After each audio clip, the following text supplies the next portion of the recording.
नमस्कार, रफ्तार मीडिया में आपका स्वागत है। आपके साथ मैं रीना झा बालियान। खबरों का रुख करेंगे, लेकिन उससे पहले एक नजर डालते हैं इस वक्त की हेडलाइंस पर। उत्तराखंड में रिवर्स पलायन को लेकर गंभीर, धामी सरकार। अधिकारियों को सीएम धामी ने दिए निर्देश। स्वरोजगार और रिवर्स पलायन के लिए प्रभावी कार्य योजना करे तैयार। कांग्रेस के वोट काटने के आरोपों पर सीएम धामी का पलटवार। बोले, चुनाव आयोग की गाइडलाइन के आधार पर हो रहा काम, फेक वोट काटने पर कांग्रेस क्यों हो रही परेशान। उत्तराखंड में 9 आईएएस और पीसीएस अधिकारियों को मिली एसआईआर की जिम्मेदारी। मुख्य निर्वाचन अधिकारी ने नियुक्त किए पर्यवेक्षण अधिकारी। दावे और आपत्तियों के निस्तारण की प्रक्रिया की करेंगे निगरानी। अंकिता हत्याकांड पर फिर गरमाई सियासत। कांग्रेस ने सत्ताधारी पार्टी से किया सवाल, आखिर कहां तक पहुंची सीबीआई की जांच।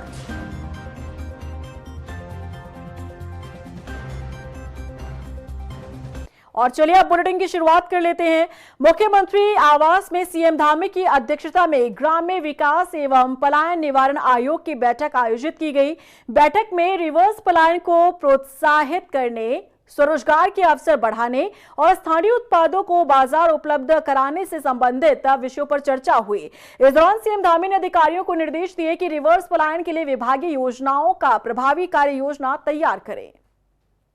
देखिए, पलायन हमारे लिए हमेशा एक चुनौती रहा है, लेकिन इन सालों में रिवर्स पलायन बहुत तेजी से हुआ है। लोग अपने अपने गांवों को जुड़ रहे हैं, अपने अपने घरों को वापस लौट रहे हैं, अपने स्थानों पर रोजगार स्वरोजगार कर रहे हैं। और उसमें सरकार की भी बहुत सारी योजनाएं काम कर रही हैं, चाहे मुख्यमंत्री स्वरोजगार योजना हो, हमारी जो पंडित दीनदयाल उपाध्याय होम स्टे योजना हो, पर्यटन की योजनाएं हों, अनेक विभागों एमएसएमई की योजनाएं हों। उन योजनाओं के माध्यम से लोग रोजगार स्वरोजगार कर रहे हैं। जो भी उद्यम वो करना चाहते हैं, हमारे प्रवासी भी बड़ी संख्या में इससे जुड़ रहे हैं। सरकार उनके साथ खड़ी है।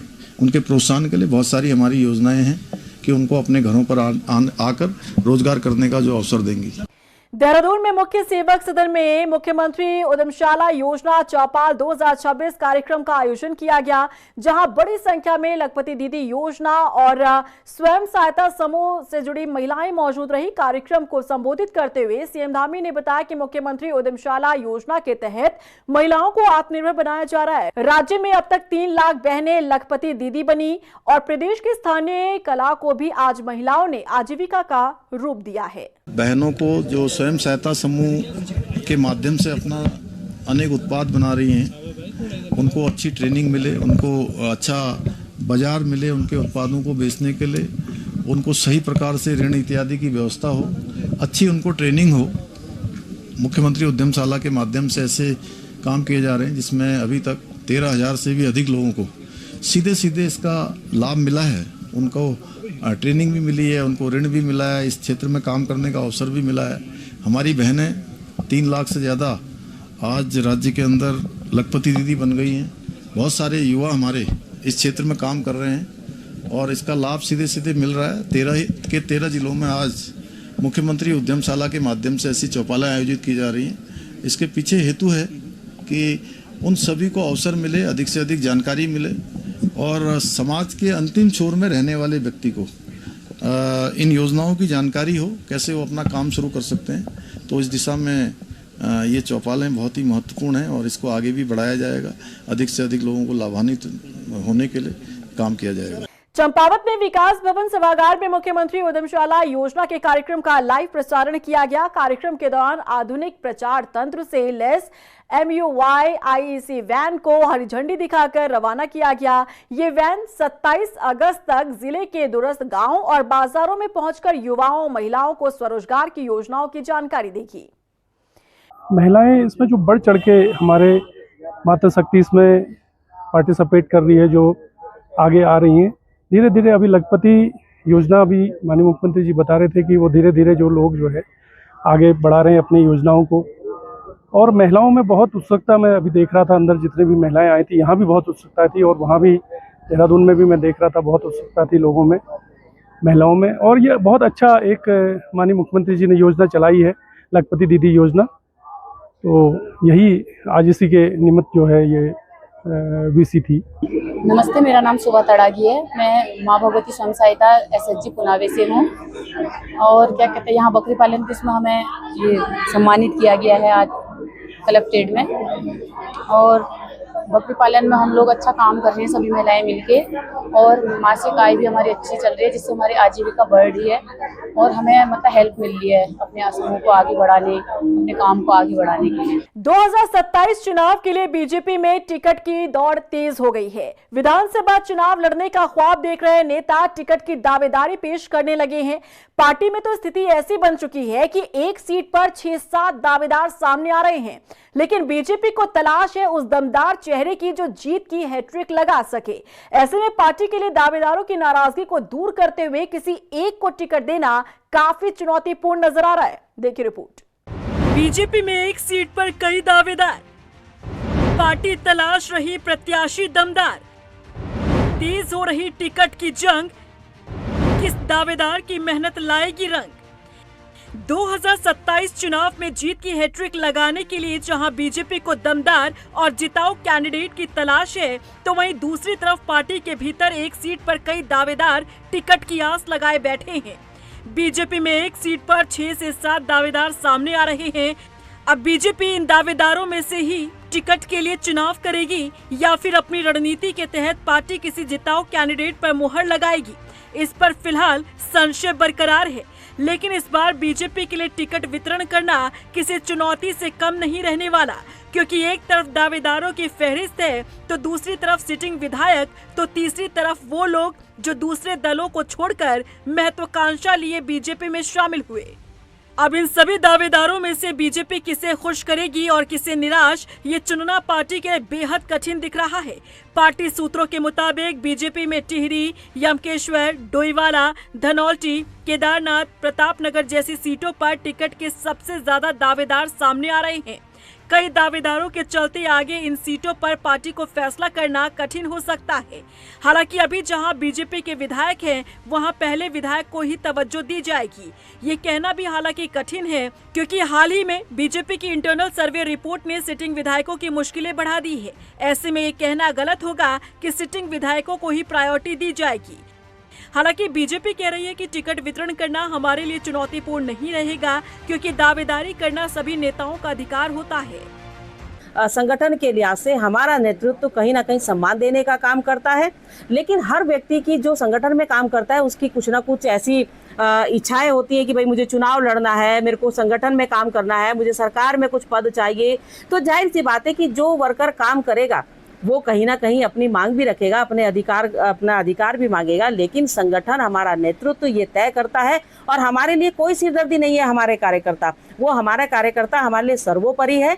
चुनाव में दावेदारी सब करते हैं, 5 लोग भी करेंगे, 4 लोग भी करेंगे, लेकिन जिसको सिंबल मिलेगा पार्टी संगठन का, भारतीय जनता पार्टी का कमल का फूल जिसको सिंबल के रूप में मिलेगा, उसके साथ वो 4 लोग मिलकर उसे जिताने का काम करेंगे और 2027 में एक बार फिर यहाँ पर तीसरी बार भारतीय जनता पार्टी की सरकार बनाएंगे। बीजेपी के साथ साथ कांग्रेस का भी मानना है कि उनकी पार्टी में भी कई दावेदार सामने आ रहे हैं, लेकिन पार्टी जिताऊ कैंडिडेट को ही टिकट देगी। हमें भाजपा को देखने की जरूरत नहीं है, हमारी अपनी तैयारियां अपने हिसाब से चल रही हैं और हमारे पास भी जो है लंबी चौड़ी जो है फहरिस्त है दावेदारों की। एक से एक दावेदार जो है मैदान में हैं और हमारा जो इंटरनल काम है वो चल रहा है, सर्वे हो रहे हैं। जो जिताऊ और टिकाऊ कैंडिडेट होगा उसको टिकट मिलेगा और हमारे पास भी जो है हर एक विधानसभा में 4-4, 5-5 दावेदार मौजूद हैं, इसलिए चिंता करने की जरूरत नहीं है। कांग्रेस जो है पूरी तैयारी में है, कांग्रेस का संगठन चाक चौबंद तरीके से काम कर रहा है और कांग्रेस जो है पूर्ण बहुमत की सरकार बनाने जा रही है। वहीं वरिष्ठ पत्रकार मानते हैं कि बीजेपी के लिए आगे आने वाला वक्त काफी चुनौतीपूर्ण रहने वाला है, क्योंकि बीजेपी का जहाज ओवरलोडेड हो चुका है। कि इस समय बीजेपी की जो स्थिति है, बीजेपी का जहाज इतना ज़्यादा ओवरलोड हो चुका है क्योंकि लगातार वो अन्य पार्टियों से उनको तोड़ रही है और अपने यहाँ शामिल कर रही है। आप तो कम आंकड़ा बता रहे हैं, बीजेपी की एक सीट पे 18 से 19 दावेदार हैं और ये दावेदार कमज़ोर दावेदार नहीं हैं, बल्कि इनकी संख्या और बढ़ती जाएगी। कई जगह तो ऐसी स्थिति है जहां पूर्व 2-2, 3-3 पूर्व विधायक भी दावेदारी में हैं। ठीक है, जिनमें टेहरी का क्षेत्र है, जहाँ दिनेश धने हैं, जहाँ किशोर उपाध्याय है, जहाँ धन सिंह हैं, ठीक है, तो ये संख्या और सभी लोगों की अपने क्षेत्रों में मजबूत पकड़ है। तो बीजेपी के लिए आने वाला समय चुनावी रणनीति से जितना ज़्यादा ये एक तरीके से कहें कि परेशान करने वाला रहेगा, वहीं उसके लिए बड़ी मुश्किलें टिकट डिस्ट्रीब्यूशन को लेकर के भी रहेंगी। बता दें कि 2027 विधानसभा चुनाव में बीजेपी ने जीत की हैट्रिक लगाने का लक्ष्य तय किया है। इसके लिए पार्टी विशेष चुनावी रणनीति के तहत ग्रास रूट पर सर्वे कर उम्मीदवारों का वजन तोल रही है। इसी के तहत कई स्तर पर सर्वे कर क्षेत्र में मजबूत चेहरों की पहचान का काम भी जारी है। यानी कि बीजेपी को तलाश है जिताओ कैंडिडेट की, ऐसे चेहरे की जो पार्टी का लक्ष्य हासिल करवा सके। लेकिन देखना होगा कि बीजेपी किसे खुश और किसे मायूस करती है। रफ्तार मीडिया के लिए देहरादून से अशोक कुमार के साथ ब्यूरो रिपोर्ट। उत्तराखंड में चल रहे एसआईआर के तहत दावे और आपत्तियों के निस्तारण की प्रक्रिया अब 9 आईएएस और पीसीएस अधिकारी करेंगे। मुख्य निर्वाचन अधिकारी डॉक्टर बीवीआरसी पुरुषोत्तम ने 9 अधिकारियों को पर्यवेक्षण अधिकारी के रूप में तैनात किया। अब ये पर्यवेक्षण अधिकारी निर्वाचन क्षेत्रों में मतदाता सूची से संबंधित दावे, नोटिस वितरण और सुनवाई की निगरानी करेंगे और इन अधिकारियों को अपने निरीक्षण की रिपोर्ट संबंधित मंडल आयुक्त के जरिए मुख्य निर्वाचन अधिकारी कार्यालय में हफ्ते में 2 बार पेश करनी होगी। उत्तराखंड में एसआईआर की प्रक्रिया को लेकर कांग्रेस गंभीर आरोप लगा रही है। कई कांग्रेस नेताओं ने एसआईआर के नाम पर कांग्रेस समर्थित मतदाताओं के नाम काटने का आरोप लगाया है। इसी को लेकर अब सीएम धामी ने विपक्ष पर हमला बोला है। सीएम धामी का कहना है कि कांग्रेस को लगता है कि देश की आजादी के बाद पहली बार एसआईआर प्रक्रिया हो रही है, लेकिन प्रदेश में चुनाव आयोग की गाइडलाइन के आधार पर ही काम किया जा रहा है और अगर फेक वोट काटे जा रहे हैं तो कांग्रेस को परेशानी क्यों हो रही है। एसआईआर पूरे देश के अंदर 1 साल जो चुनाव आयोग की प्रक्रिया है उस प्रक्रिया के तहत होता है और कोई देश की आज़ादी के बाद कांग्रेस वालों को ऐसा लग रहा है कि पहली बार एसआईआर हो रहा है। एसआईआर हमेशा होते रहे हैं, लेकिन इस बार जो एसआईआर की प्रक्रिया है, वोटर लिस्टों का शुद्धिकरण, वो शुद्धिकरण बिल्कुल फेयर तरीके से हो रहा है। उसमें चुनाव आयोग की जो गाइडलाइन है उसके आधार पर काम हो रहा है। अब फेक वोट अगर काटे जा रहे हैं, संदिग्ध लोगों की पहचान की जा रही है या जो लोग उन स्थानों पर नहीं रहते हैं, तो मुझे लगता है कि इसमें कांग्रेस पार्टी और अन्य पार्टी किसी को परेशानी नहीं होनी चाहिए। अगर उनको परेशानी हो रही है तो कहीं ना कहीं दूध में काला है, कहीं ना कहीं उनकी परेशानी का कोई कारण है, कोई जायज कारण होगा तो चुनाव आयोग उसका समाधान करेगा। एसआईआर के मुद्दे को लेकर गदरपुर की सियासत में घमासान मचा हुआ है। कांग्रेस ने मतदाता सूची के पुनरीक्षण को लेकर विधायक अरविंद पांडे पर हमला बोला है। कांग्रेस नेता प्रेमानंद महाजन ने विधायक अरविंद पांडे पर गंभीर आरोप लगाए हैं। कांग्रेस नेताओं का दावा है कि क्षेत्र में मतदाताओं के नाम पर कथित तौर पर विधायक के इशारे पर काम किया जा रहा है। अभी जो हमारे क्षेत्र विधायक ने बात बताया, कांग्रेस वालों ने डबल वोट बनाया।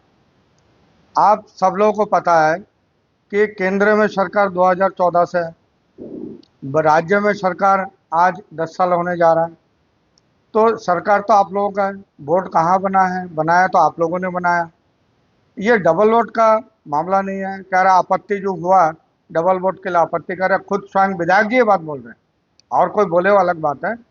एक इस क्षेत्र का बंगाली के वोटों से बना हुआ विधायक वो इस तरह से बोलता है, ये एक शत्रुतापूर्ण वो कृत्य उन्होंने किया है अपने चेले, अपने कार्यकर्ताओं से, या चेला कह लीजिए, क्योंकि जो से ये करवाया है।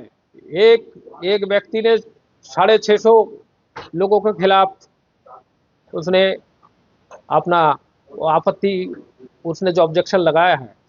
और आप जानते हैं इनके मैक्सिमम कौन लोग हैं, जो भारतीय जनता पार्टी को जिन लोग वोट नहीं देते।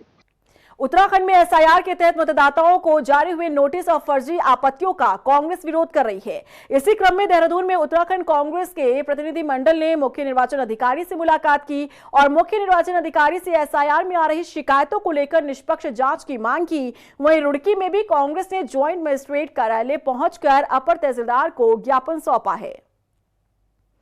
देहरादून में बन रहे सैन्यधाम को लेकर सियासी संग्राम लगातार जारी है। सैन्यधाम के नाम पर सियासत जिस तरह से हो रही है वो किसी से छिपी नहीं है। आलम यह है कि इस पूरे मामले पर सियासी दांवपेच में विपक्ष से ज्यादा बीजेपी के नेता ही अपनी सरकार पर सवाल खड़े कर रहे हैं और सच्चाई उजागर होने से मंत्री गणेश जोशी को इतना डर लगने लगा है कि उन्होंने अपने ही नेताओं की एंट्री पर रोक लगा दी है। देखिए रिपोर्ट। सैन्यधाम पर सियासी संग्राम जारी। गणेश जोशी पर अपने ही नेता पड़ रहे भारी। गामा की एंट्री पर मंत्री जी ने क्यों लगाई रोक? अपने ही नेताओं से गणेश जोशी को क्यों लगने लगा डर? राजधानी देहरादून के पुरकुल स्थित गुनियाल गांव में बन रहा सैन्यधाम शुरू से लेकर अब तक चर्चाओं का विषय बना है। कभी जमीन विवाद को लेकर तो कभी स्थानीय लोगों की समस्याओं को लेकर चर्चा होती रही। इसके बाद सैन्यधाम के बजट को लेकर भी खूब सियासत हुई। अब सैन्यधाम को लेकर ही सोशल मीडिया पर एक वीडियो जमकर वायरल हो रहा है। वीडियो में मसूरी से विधानसभा चुनाव लड़ने का सपना देख रहे बीजेपी के वरिष्ठ नेता और देहरादून से पूर्व मेयर सुनील उनियाल गामा ने सैन्यधाम पहुंचकर कई सवाल खड़े किए। इतना ही नहीं, हैरानी की बात तो ये है कि सैन्यधाम में सुनील उनियाल गामा को एंट्री ही नहीं दी गई।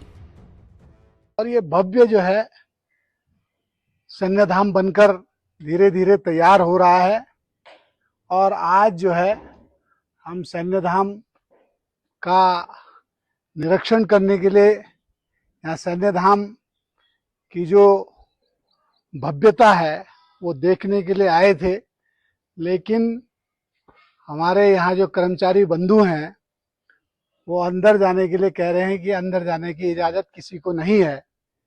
लेकिन सरकार का हमारा ये ड्रीम प्रोजेक्ट है, शहीदों के सम्मान के रूप में ये हमारा सैन्यधाम बनकर तैयार हो रहा है। इसमें विलंब जरूर हो रहा है, इसका समय पे इसका उद्घाटन होना था, लेकिन अभी पूर्ण रूप से तैयार नहीं हुआ है। इसीलिए वो कह रहे हैं कि अभी अंदर जाने की इजाजत भी नहीं है। वीडियो वायरल होने के बाद पूर्व मेयर सुनील उनियाल गामा का बयान भी सामने आया। उन्होंने कहा कि वो पार्टी के खिलाफ नहीं जाना चाहते, लेकिन उनका इशारा साफ है कि सैन्यधाम को छुपाने से नहीं बल्कि उसकी सच्चाई से प्रदेश की जनता और सैनिकों को वाकिफ कराना चाहिए।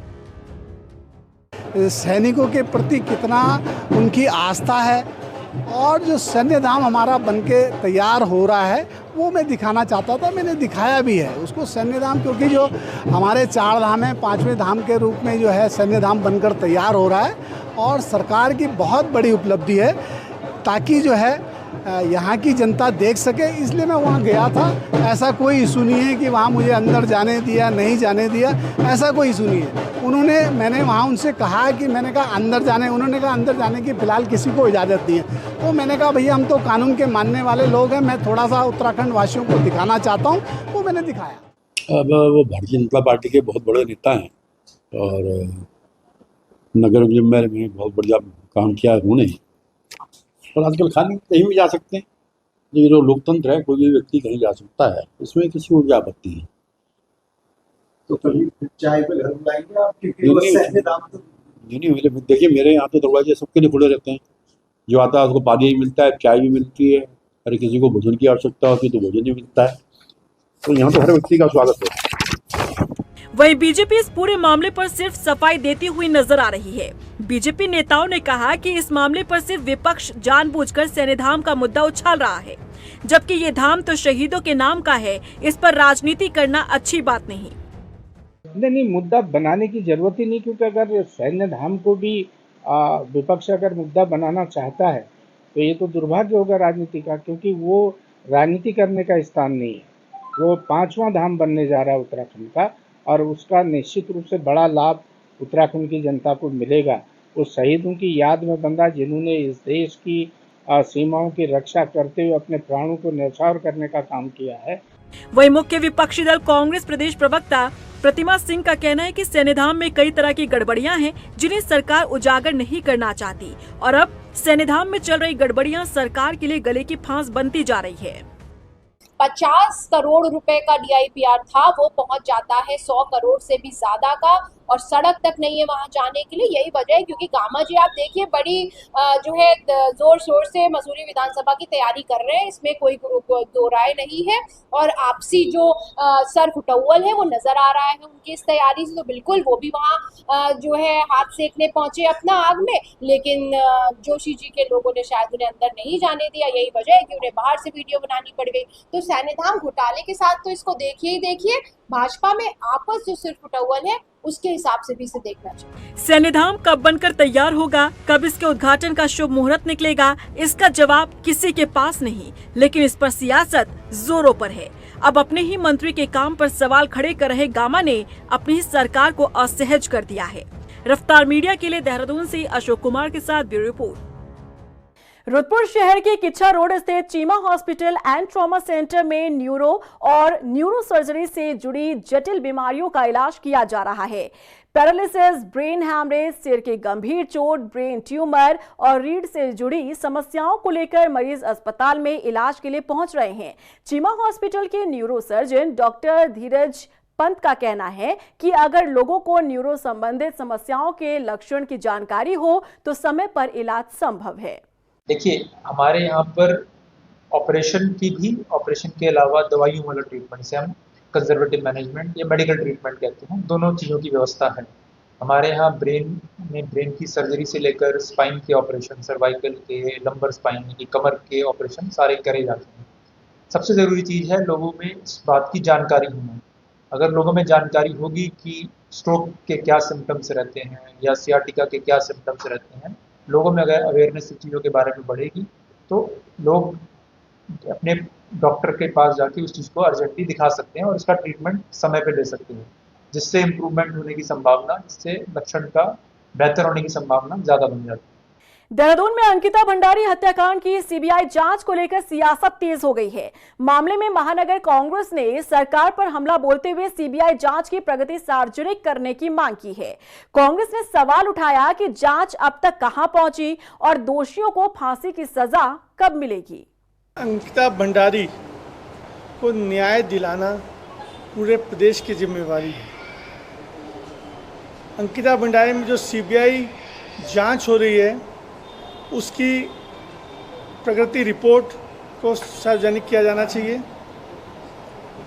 और जांच में जो तथ्य नए आए हैं वो भी पब्लिक को, जनता को बताना चाहिए। धामी जी ये भी पूछना चाहते हैं, जो बीजेपी की तो तुम्हारे 2 वीआईपी हैं, दुष्यंत कुमार और अजय कुमार, उनको सुरक्षित जाने का रास्ता क्यों दिया गया? क्यों एक का राजस्थान में प्रमोशन किया गया है और क्यों एक को कार्यकारिणी से हटा तो दिया लेकिन उसको सुरक्षित क्यों जाने दिया? क्यों इनके खिलाफ कार्रवाई क्यों नहीं की और कब कार्रवाई होगी? हमारी स्पष्ट मांग है कि सीबीआई की जांच की मांग जो है जनता के सामने रखी जाए कि उसकी क्या प्रगति है। अल्मोड़ा नगर निगम में मेयर अजय वर्मा ने स्वच्छता व्यवस्था को बेहतर बनाने के लिए आधुनिक जेटिंग वाहन को हरी झंडी दिखाकर रवाना किया। मेयर अजय वर्मा ने कहा कि नई तकनीक से लैस ये वाहन शहर की सफाई व्यवस्था को मजबूत बनाने में अहम भूमिका निभाएगा और बारिश के दौरान चौक नालियों को खोलकर जल भराव की समस्या कम करने में भी ये वाहन उपयोगी रहेगा। उसको किस तरीके से हम साफ और स्वच्छ बनाए रखें, तो इसके लिए हमने एक जेट मशीन, जो हमारी जो प्रेशर वाली मशीन है, जिससे हम एक सुविधाजनक अपने जो पर्यावरण मित्रों के द्वारा उसकी एक सुविधा के अनुसार हम उसको सही टॉयलेटों को साफ सफाई और उसको व्यवस्थित तरीके से हम कर सके। तो ये हमने नगर निगम बोर्ड के द्वारा ये तय किया गया कि किस तरीके से हम साफ सफाई की व्यवस्था बनाए रखेंगे। तो इसके लिए हमने एक जेट मशीन यहाँ पर को लाए। रुद्रपुर में अपनी मांगों को लेकर किसानों ने रुद्रपुर हल्द्वानी मार्ग पर धरना प्रदर्शन किया। दरअसल कलेक्ट्रेट कूच पर निकले किसानों को पुलिस प्रशासन ने परिसर से पहले ही रोक दिया था। इस दौरान किसानों और पुलिस के बीच तीखी नोकझोंक हुई, जिसके बाद किसान रुद्रपुर हल्द्वानी मार्ग पर धरने पर बैठ गए। ये किसानों की तिरंगा यात्रा भी थी और हमारा शांतिपूर्वक धरना है। ये सरकार खुद अपनी ही चाल चलने चल रही है। ये बताइए, जेसीबी सरकार ने यहाँ रखी है, यहाँ जेसीबी का क्या काम है? यहाँ कौन से खुदाई चल रही है? ये किसान क्या चीज लेकर आए हैं, या ये किसान अपनी मांगी तो लेकर आए हैं? किसानों का सन 2007 से लेकर 11/12 का 28 करोड़ रुपया काशीपुर चीनी मिल का बंद है। वो किसान कहाँ जाएंगे? जिन्होंने उनके कर्जा लेकर बीज बोया था, खाद ली थी, वो तो उनकी जान काट रहे हैं, वो कहाँ जाएंगे। उधम सिंह नगर के शांतिपुर खामिया नंबर 2 में सड़क को लेकर विवाद गहराता जा रहा है। सड़क के निर्माण और कथित अतिक्रमण को लेकर दो पक्ष आमने सामने आ गए। एक पक्ष का आरोप है कि सड़क की जमीन पर अतिक्रमण किया जा रहा है। वहीं आपको बता दें कि मामले को लेकर अब जिलाधिकारी को ज्ञापन सौंपकर जांच की मांग की गई है। इससे पहले भी हमने ये ज्ञापन जो आज इनको जो रोड की समस्या है ये हमने माननीय मुख्यमंत्री को दे दिया था, उस पर समाधान भी हो गया था, लेकिन किसी ने वहाँ के जो एक लोगों ने अपना जो पर्सनल फायदा उठाने के लिए जो है उसने कोर्ट में रीट लगा दी, जिससे ये मामला थोड़ा सा बिगड़ गया है, क्योंकि रोड नक्शे में रोड कहीं से है और जो रोड गई है वो दूसरी साइड से। शिक्षा और सुकून का शहर देहरादून, जहां सड़कों पर खुलेआम गोलियों की तड़तड़ाहट सुनाई दी। गोलियों की गूंज से एक बार फिर देहरादून दहल उठा है। छात्र का विवाद देखते ही देखते 3 किलोमीटर तक जा पहुंचा।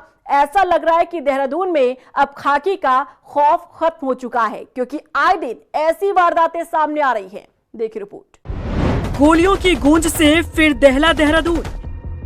खुलेआम छात्रों ने की फायरिंग। क्या खत्म हो गया है खाकी का खौफ? शिक्षा और सुकून का शहर देहरादून, जहां खुलेआम गोलियों की तड़तड़ाहट आम बात हो चली है। ऐसा लग रहा है देहरादून में अब खाकी का खौफ खत्म हो चुका है, क्योंकि आए दिन ऐसी वारदातें सामने आ जाती हैं। बीते दिन पटेल नगर और शिमला बाईपास में दिन दहाड़े हुई फायरिंग ने देहरादून की कानून व्यवस्था पर सवाल खड़े कर दिए हैं। दोपहर के समय पटेल नगर में छात्रों के दो गुटों के बीच विवाद हुआ। ये विवाद सोशल मीडिया पर पोस्ट और कमेंट से शुरू हुआ था, जिसके बाद ये सड़क पर जा पहुंचा। जानकारी के मुताबिक सबसे पहले एक गुट ने लाठी डंडे लेकर दूसरे गुट की कार का शीशा तोड़ा, जिसके बाद कार सवार गुट ने लाठी डंडे लेकर पहुंचे लोगों पर फायरिंग करनी शुरू कर दी और फिर वहां से फरार हो गए। लेकिन दूसरे गुट ने उनका पीछा करना शुरू किया। शिमला बाईपास के पास ये दोनों गुट फिर आमने सामने आ गए और कार सवार लोगों पर फायरिंग की, जिसमें होटल मैनेजमेंट के एक 21 साल के छात्र के सीने में गोली लग गई। कहने को तो देहरादून राज्य की राजधानी है, पुलिस के बड़े अधिकारी यहीं बैठते हैं। खुद मुख्यमंत्री से लेकर शासन के आला अधिकारी इसी शहर में रहते हैं। इसके बावजूद कानून व्यवस्था का हाल क्या है, ये सबके सामने है। और ये घटना सिर्फ फायरिंग तक ही सीमित नहीं है, ये इस बात का भी संकेत है कि छात्र गुटों की रंजिश अब कैंपस की सीमाओं से बाहर निकलकर सार्वजनिक जगहों तक पहुंच रही है। 20 अगस्त को थाना पटेल नगर के इंद्रेश हॉस्पिटल के पास में एक घटना में, जिसमें दो गुटों द्वारा आपस में झगड़ा करना और फायरिंग करने की घटना पुलिस के समक्ष संज्ञान में आई थी, क्योंकि उसका एक वीडियो भी वायरल हुआ था, जिसे देखने से काफ़ी लोगों में सुरक्षा की भावना भी पैदा हुई है। इसमें जनपद देहरादून पुलिस द्वारा तत्काल कार्रवाई करते हुए जनपद पुलिस की ओर से भी इसमें एक अभियोग पंजीकृत किया गया है। एक अभियोग जो जिस व्यक्ति के साथ मारपीट हुई थी, गोली चली थी, उसकी ओर से था। एक पुलिस ने सभी लोगों को, जो दोनों ही पक्ष क्योंकि आपस में सरेराह झगड़ा कर रहे हैं, सड़क में ऐसे दिखाया दे रहा है, सभी लोगों को चिन्हित करते हुए 12 लोगों के खिलाफ अभियोग पंजीकृत किया गया है, जिसमें 4 लोगों की अभी तक अरेस्टिंग की गई है। जितने भी लोग इस प्रकार से रोड रेज या इस तरीके की घटनाओं में सम्मिलित हैं, सभी के खिलाफ सख्त कार्रवाई की जाएगी। देहरादून में देश के अलग अलग राज्यों से हजारों छात्र पढ़ने आते हैं। उत्तर प्रदेश के साथ साथ हरियाणा, पंजाब, हिमाचल प्रदेश समेत कई राज्यों के छात्र यहाँ हॉस्टल और किराए के मकान में रहते हैं। यहाँ सवाल बाहरी छात्रों के होने का नहीं है, सवाल है कि यदि किसी छात्र की आपराधिक गतिविधियों या विवाद की जानकारी सामने आती है तो उसकी निगरानी का तंत्र कितना प्रभावी है। घटना के बाद हॉस्टल और किराएदारों के पुलिस सत्यापन को लेकर भी सवाल खड़े हो रहे हैं। देखिए, पूर्व में भी इस प्रकार की घटनाएं हमारे समक्ष आई थी, जिसमें जनपद देहरादून पुलिस द्वारा सख्त कार्रवाइयाँ उस समय की गई थी। जितने भी हमारे प्राइवेट पीजीज़ हैं या ऐसे हॉस्टल्स हैं जहाँ पर इस प्रकार के छात्र रहते हैं, और कहीं पर भी जो छात्र हैं जहाँ पर आपस में झगड़ा या आपस में रंजिशों के जो भी मामले पुलिस के संज्ञान में आए हैं, उनके खिलाफ पुलिस ने उनको चिन्हित करते हुए कार्रवाइयाँ की थी। इनको और सख्ती से आगे बढ़ाया जाएगा, ऐसे लोगों को चिन्हित किया जाएगा। जो लोग यहाँ पर सिर्फ पढ़ाई करने आते हैं, उन्हीं का ही ये हब बना रहना चाहिए। अगर कोई यहाँ पर गुंडागर्दी या अन्य घटनाओं को लेके आएगा, उसके खिलाफ पुलिस सख्त एक अपराधियों जैसा ही व्यवहार करेगी। देहरादून में फायरिंग की वारदात ने एक बड़ी चुनौती खड़ी कर दी है। जरूरत सिर्फ आरोपियों के खिलाफ कार्रवाई की नहीं, बल्कि छात्र गुटों की गतिविधियों, हॉस्टल और किराएदार के सत्यापन और शिक्षण संस्थानों की निगरानी व्यवस्था को भी मजबूत करने की है। रफ्तार मीडिया के लिए देहरादून से हिमांशु चौहान की रिपोर्ट। और इसी के साथ फिलहाल इस बुलेटिन में बस इतना ही, लेकिन चलते चलते एक नजर डालते इस वक्त की हेडलाइंस पर। उत्तराखंड में रिवर्स पलायन को लेकर गंभीर, धामी सरकार, अधिकारियों को सीएम धामी ने दिए निर्देश। स्वरोजगार और रिवर्स पलायन के लिए प्रभावी कार्य योजना करे तैयार। कांग्रेस के वोट काटने के आरोपों पर सीएम धामी का पलटवार, बोले चुनाव आयोग की गाइडलाइन के आधार पर हो रहा काम, फेक वोट काटने पर कांग्रेस क्यों हो रही परेशान। उत्तराखंड में 9 आईएएस और पीसीएस अधिकारियों को मिली एसआईआर की जिम्मेदारी, मुख्य निर्वाचन अधिकारी ने नियुक्त किए पर्यवेक्षण अधिकारी, दावे और आपत्तियों के निस्तारण की प्रक्रिया की करेंगे निगरानी। अंकिता हत्याकांड पर फिर गरमाई सियासत, कांग्रेस ने सत्ताधारी पार्टी से किया सवाल, आखिर कहां तक पहुंची सीबीआई की जांच।